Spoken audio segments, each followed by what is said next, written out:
Masayang araw mga ka-PL! Wala nang kwenta, wala nang saysay ang hearing sa Senate Blue Ribbon Committee mga kababayan. Dahil ngayon lang po kalalabas lang po ng isang video ni dating ako Bicol Representative Saldico mga kababayan. Ikinanta na po ang dapat ikanta. Ayan, dininig niya na po mga kababayan ang kahilingan nating lahat na kumanta ka na. Ikanta mo na. Huwag kang matakot dahil ikaw ang iipitin, madadamay ka. O eto na ang video mga kababayan. Panoorin po natin itong mga pagkanta ni Saldico mga kababayan. Dawit po si Bongbong Marcos. Naku, naloko na. Senator Panfilo Lacson, itigil mo na ang sarsuela sa Senate Blue Ribbon Committee. Wala nang saysayan. Inutil kung maituturing lalong-lalo na kung ikaw pa rin hanggang sa ngayon ang chairman ng Senate Blue Ribbon Committee. Ito, maliwanag ito. Kumanta na si Saldico mga kababayan. Panoorin po natin itong video niya, tsaka po tayo magbigay ng reaksyon. Ito na po. Ang nag-deliver papunta sa bahay nila Pangulong Bongbong Marcos at Speaker Martin Romualdez mag-insert o magpasok ng 100 billion worth of projects sa BICAM. Sana po ay hindi nila ako mapatay bago ko mailabas ang lahat.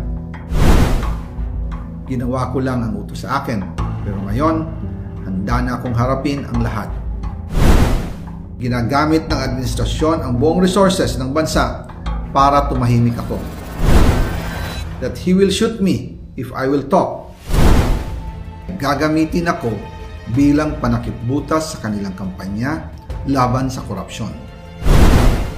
Hindi na ako mananahimik, ilalabas ko ang lahat ng katotohanan. May resibo, may ebidensya, at may pangalan. Para sa bawat Pilipino. Alam ko na buo ang galit ninyo sa akin ngayon. Nauunawaan ko rin kung bakit. Lalo na at malaki ang halagang nakataya. Pero bago kayo humusga, hayaan ninyong ipaliwanag ko ang buong katotohanan. Matagal akong hindi nagsalita dahil may direktang utos sa akin. Huwag nang bumalik ng Pilipinas at manahimik na lamang. Umalis ako noong July 19, 2025 para sa aking medical check-up. Nakaplanong bumalik pagkatapos ng SONA ni Pangulo. Pero habang papauwi na ako, tinawagan ako ni dating Speaker Martin Romualdez at sinabihan, "Stay out of the country. You will be well taken care of as instructed by the President." Noon naniniwala pa ako sa kanila, kaya't hindi ako bumalik. Tumikom ang aking bibig, sumunod ako, pero ang hindi ko alam, ang ibig pala nilang sabihin sa aalagaan ka namin ay gagamitin ako bilang panakipbutas sa kanilang kampanya laban sa korupsyon. Ginawa nila akong poster boy ng kanilang sariling kasinungalingan. Ngayon, hindi na ako mananahimik, ilalabas ko ang lahat ng katotohanan. May resibo, may ebidensya, at may pangalan. Nagsimula ito nung tumawag si Sekmina Pangandaman sa akin nung nag-umpisa ang BICAM process last year, 2024. Ang sabi niya, katatapos lang ng meeting nila ni Pangulo at may instructions na mag-insert o magpasok ng 100 billion worth of projects sa BICAM. At sinabi pa ni Sekmina, you can confirm with Yusek Adrian Bersamin dahil magkasama sila sa meeting ni Pangulong BBM noong araw na yon. Tinawagan ko po agad si Yusek Adrian Bersamin at tinanong ko kung may instruction na ba ang Pangulo na magpasok ng 100 billion during their meeting. Ang sabi niya ay totoo nga po. Right after our conversation, tinawagan ko po si dating Speaker Martin Romualdez at nireport ko ang instructions ng Presidente to insert the 100 billion projects. At sinabi niya sa akin, what the President wants, he gets. After ng ilang araw, nag-set po ng meeting si Sec. Mina Pangandaman at Yusek Adrian Bersamin sa amin ni dating Speaker Martin Romualdez sa Aguado Building in front of Gate 4 ng Malacanang at nandun din po si Yusek Jojo Cadiz. During the meeting, binigay po ni Yusek Adrian Bersamin ang listahan na worth 100 billion. Tinanong ko po si Yusek Adrian kung saan galing ang listahan. Ang sagot niya, galing kay PBBM mismo at binigay niya ito mula sa brown leather bag. Nung sinabi po ni Yusek Adrian Bersamin yung brown leather bag, naalala ko noong nasa Singapore kami right after the elections, May 2022, sa Hilton Hotel, kami ni dating Speaker Martin and PBBM habang pauwi at pabalik ng Pilipinas, hinabol ng PSG ang brown leather bag at ang sabi ni PBBM, maiwan na lahat, wag lang ang brown leather bag. Kaya naniwala ako na utos talaga ito ng Pangulo. Pagkatapos ng ilang araw, I informed sina dating Speaker Martin Romualdez, Sec. Mina Pangandaman, Yusek Adrian Bersamin, and Yusek Jojo Cadiz na kung pwede 50 billion lang ang ipasok sa program funds dahil so sobra ang DPWH funds versus sa DepEd. In practice, hindi pwede na mas malaki ang budget ng DPWH kaysa edukasyon. And yung balance na 50 billion, ilagay na lang sa unprogrammed funds for the 2025 budget. Dahil Office of the President din ang nagre-release ng lahat ng unprogrammed funds. Pagkatapos ng isang araw, tinawagan ako ni Sec. Mina at sinabi ang mensahe ng Pangulo, ipasok ninyo yan dahil pinangako na sa akin ni Speaker Martin yan. At hindi na pwedeng baguhin. Kumbaga, ang utos ng hari hindi pwedeng mabali. Again, I informed the Speaker and asked clearance about the instructions ng Pangulo. At ang sabi niya, wala tayong magagawa. Kaya po nagtataka ako kung bakit sinasabi ni Pangulo na hindi niya makilala ang budget. Samantalang lahat na binawas at dinagdag sa mga ahensya ng gobyerno ay humihingi ng approval sa kanya si Sec. Mina Pangandaman. May part 2 pa, mga kababayan. Marami-rami pang gagawing pasabog itong si Saldico, mga kababayan. Ano na? Mga loyalista. Sasabihin nyo na ang mga DDS ang sinungaling. Naninira lang, sinisiraan lang si Romualdez, sinisiraan lang si Saldico, at higit sa lahat, sinisiraan lang si Bongbong Marcos. Eto na, kumanta na. Ibig sabihin nito, mga kababayan, hindi na po nila hawak sa liig si Saldico. Naninigurado na rin po si Saldico, mga kababayan, para po sa kanyang kaligtasan. Parang tama yata na maging witness itong si Saldico. Sana wag lang bumaliktad. Kasi ito mga kababayan, itong mga binitawan niya dito sa part 1 na video niya, marami-rami po sa mga sinabi. Ito po yung iilan, mga kababayan, kinuha ko po para maripaso ho natin. Pinili ko lang po yung mga mahalaga niyang mga sinabi, highlights. Ito yung pinaka mabibigat. Ang sabi daw sa kanya, mga kababayan, wag na siyang bumalik ng Pilipinas. Pauwi na daw pala sana siya ng Pilipinas. Di sana kung natuloy po yung kanyang pag-uwi dito sa ating bansa, sana ngayon, nariyan lang si Saldico, napapasama, napapatawag sa mga ginagawang pagdinig, mapa-ICI man, o mapa-Blue Ribbon Committee. Inadya po ito lahat ng Diyos. Bakit? Kasi kung naririto po sa Pilipinas si Saldico, mga kababayan, pwede siyang ipagurgor, pwede siyang masuhulan para bumaliktad at di lumabas ang katotohanan. No? Inadya ng Diyos, mga kababayan, na hindi na po maiuwi si Saldico sa ating bansa, hindi na umuwi, tinawagan ni Romualdez para lahat ng ito lumabas. Di ba ga? Tugma, sakto, nagkakataon ang pangyayari. Mga kababayan, tumawag sa kanya si Romualdez tinawagan siya Huwag ka na munang umuwi ng Pilipinas, Saldico. Mainit sa iyo ang mga Pilipino. Akala siguro nitong si Romualdez, mga kababayan, sa ginawa niya pagtawag kay Saldico na wag muna pauwiin sa Pilipinas at magiging ligtas sila. No? Sa madaling salita, walang kakanta, hindi sila ibubuking ni Saldico.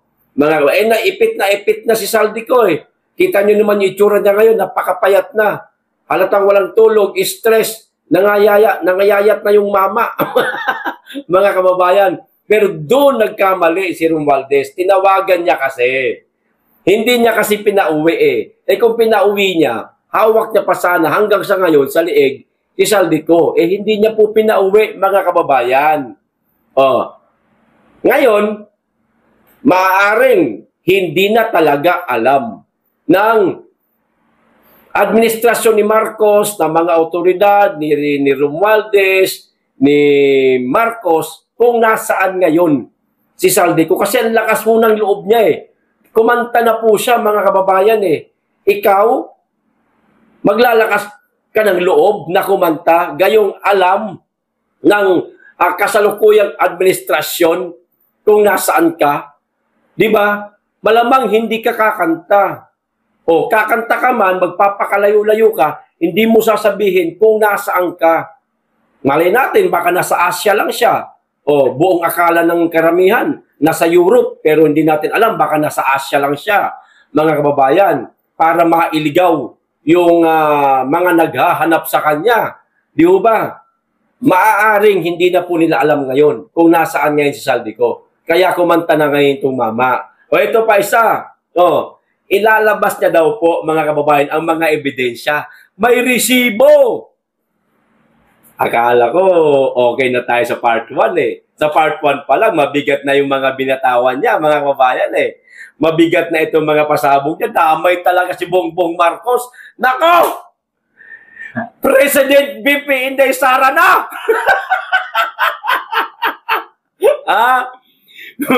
BP Inday Sara, hindi na BP.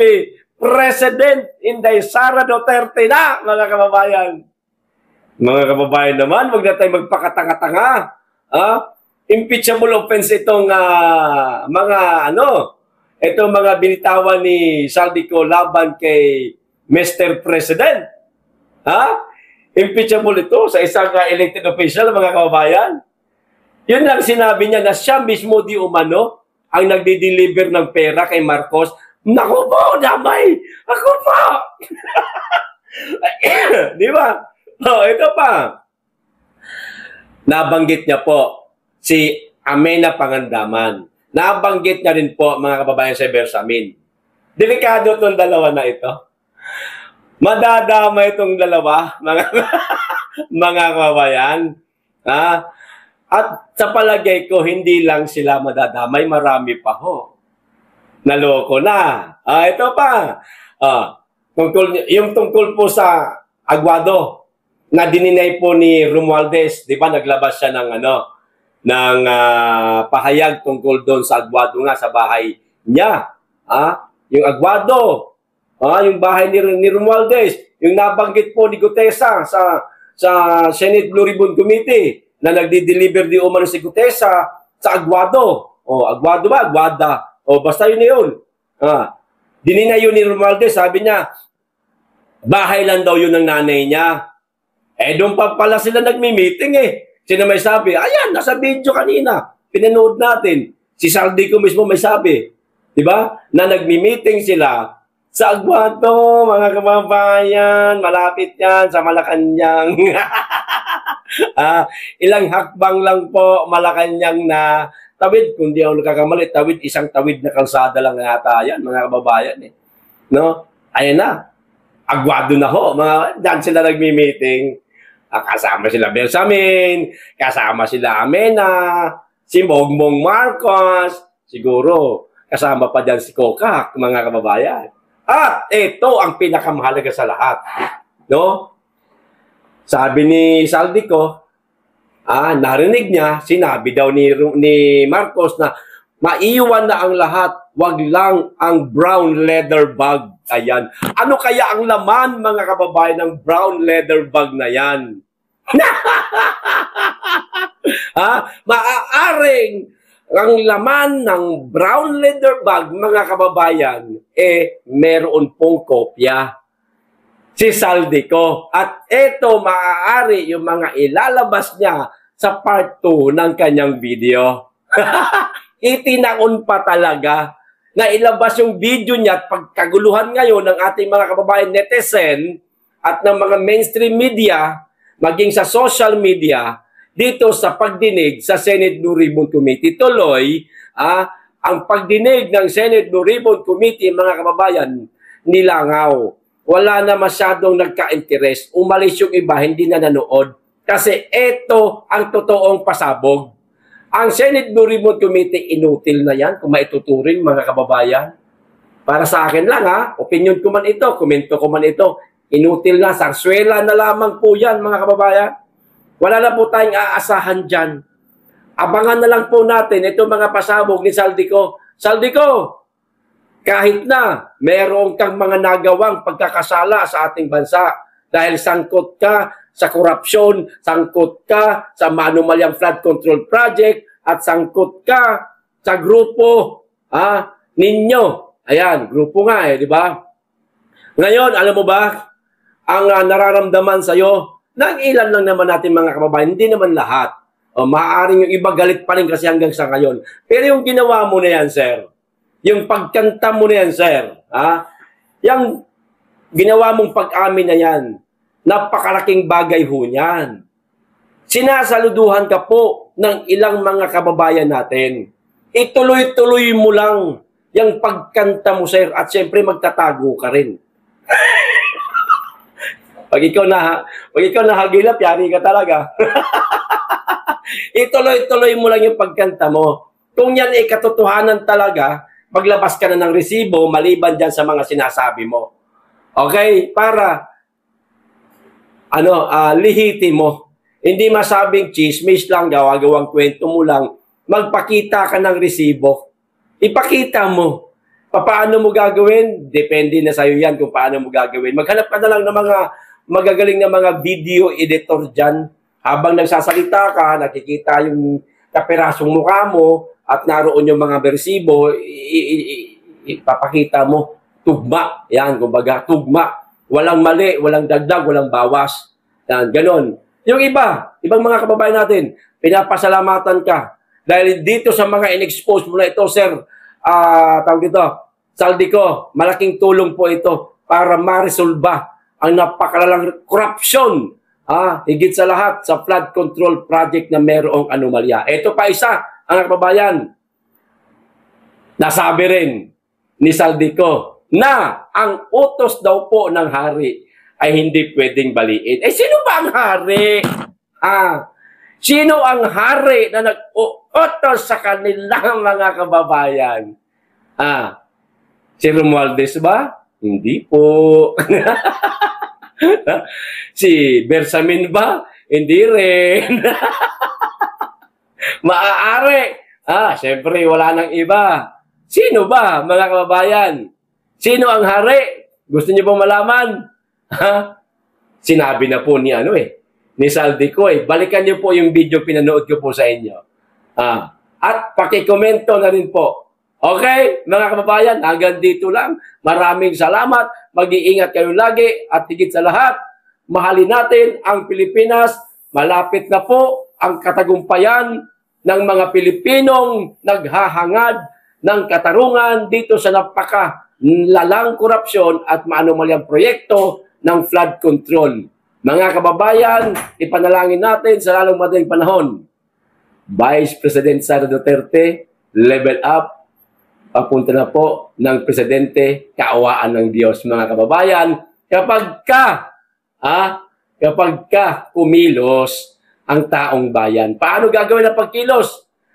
Nasa ating mga kababayan na po, mga kababayan, ang susi kung paano sila gagalaw, kung paano sila kikilos, kung ano ang kanilang isisigaw para makamit ang tunay na hustisya dito sa napakalalang korupsyon at napakalalang anomalya sa flood control project, mga kababayan, para nga naman mabago ang sistema sa ating bansa, higit sa lahat, magkaroon tayo ng isang pinuno na hinahangad ng karamihan. Okay, hanggang dito lang. Maraming salamat. Nag-iingat kayo lagi. Higit sa lahat, mahalin natin ang Pilipinas.